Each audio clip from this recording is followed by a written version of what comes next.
নমস্কার বন্ধুরা, তোমাদের কাছে আবার চলে এসেছি একটা রেসিপি নিয়ে। তা আজকের আলু দিয়ে চিপস, ঝুড়ো ভাজা আলুর চিপস, তার সঙ্গে আছে চিড়ে ভাজা, বাদাম ভাজা, কারি পাতা। তা চলো তোমাদের সঙ্গে পরে দেখা হচ্ছে। তো আলুগুলো আমি কেটে নিচ্ছি, ছাড়িয়ে নেব, ভালো করে ছাড়িয়ে নিয়ে পাতলা পাতলা করে শুরু করে কেটে নেব।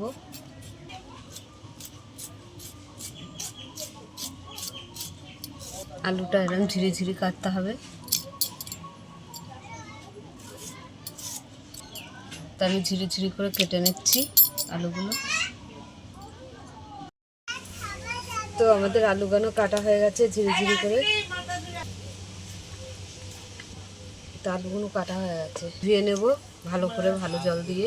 কড়াটা বসিয়ে দিলাম, তারপরে নুন দিয়ে দিলাম, হালকা হলুদ দেবো আমরা। তা মেখে নিচ্ছি। তো কড়াটা গরম হয়ে গেছে, তেল দিয়ে দিলাম। বাদামগুলো আমি ভেজে নেব। বাদামগুলো আমাদের ভাজা হয়ে গেছে, তুলে নিলাম।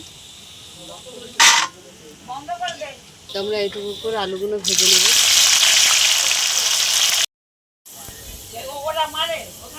আলু ভাজার চিপস হয়ে গেছে আমাদের, ভেজে নিচ্ছি, তুলে নিলাম। তো আগে ভেজে নেব।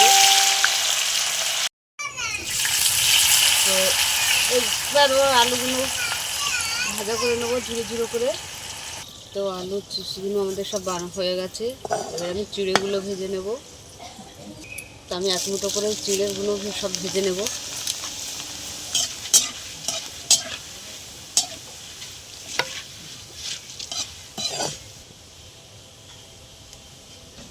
চিড়েটা এরকম করে সাদা করে ভেজে নেব আমি। তো চিড়েগুলো এরকম সব ভাজা হয়ে গেছে আমাদের, তুলে নিলাম। শুকনো লঙ্কা আমি দিয়ে দিলাম।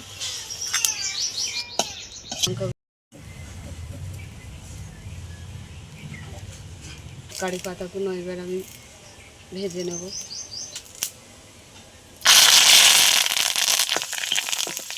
আমাদের কারি পাতাগুলো ভাজা হয়ে গেছে, তুলে নিলাম।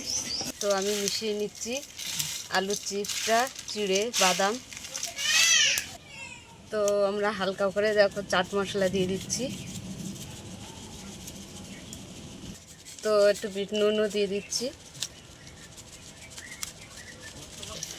তো ভালো করে মিশিয়ে নিচ্ছি। কত সুন্দর আওয়াজ হচ্ছে দেখুন, মাছ কত সুন্দর হয়েছে। তো আমরা কারি পাতা দিয়ে দিলাম উপর দিয়ে, শুকনো লঙ্কাও ভাজা দিয়ে দিলাম। তো আলু চিপস আর বাদাম, কারি পাতা, চিড়ে ভাজা, বিয়েবাড়ির ধরনের নতুন রেসিপি তোমাদের দেখাচ্ছি চিপস। তা তোমাদের কেমন লাগলো বলো, ভালো লাগলে লাইক করে দেবেন, শেয়ার করে দেবেন, কমেন্ট করে দেবেন, সাবস্ক্রাইব করে দেবেন, আমাদের পাশে থাকবেন। আর ভিডিওটা অবশ্যই আপনারা দেখবেন। আজকের এই পর্যন্ত, টাটা। হাতে কি রে, হাতটা উঁচু করে আছিস কি?